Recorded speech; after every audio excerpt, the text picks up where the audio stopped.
it's very specific what happened in Southeast Asia at that time, because it's not part of the history narrative we normally get through schools and that sort of thing. It does not make it into the mainstream. The big war adventure movies of World War II tend to focus on the European wars or the North African wars and that sort of thing. And the fall of Singapore and the Thai-Burma Railway weren't a big part of our history lesson. I don't think they were any part of our history lesson.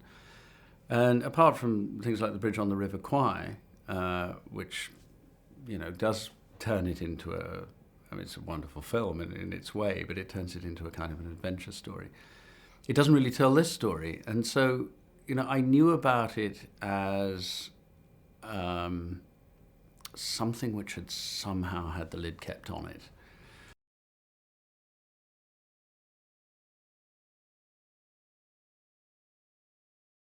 An awful lot of screenwriting, you get a generic hero of one sort or another. There's nothing generic here. This was somebody who felt completely unique to this story. And whether it's his obsession with railway timetables and trains, or his extraordinarily intense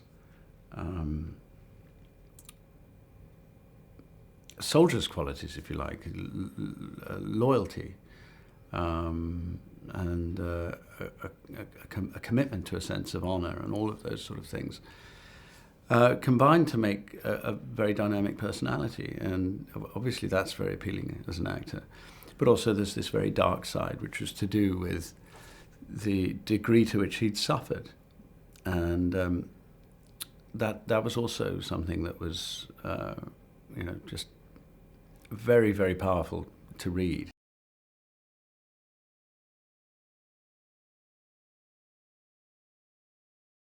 I'm not quite sure how instrumental I was. I just tried it on, I knew Nicole a little bit, and I have huge regard for her as an actress, and so I just sent out some smoke signals, and she very, very enthusiastically responded. So we were very fortunate.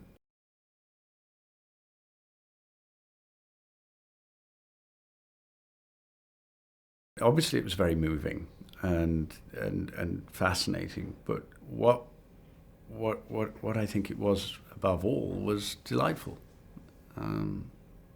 You can find a character endlessly fascinating on the page, and you can respond to the story that they tell. That doesn't necessarily mean you're going to like the person or that you're going to get on. But I did. I liked him enormously, and I think that took things up a few notches in terms of my emotional investment, because this, became not just a very, very interesting story about a character for whom I felt affection on the page. It then started to feel like it became more personal. It became a story I wanted to tell about someone who I felt instincts of friendship towards.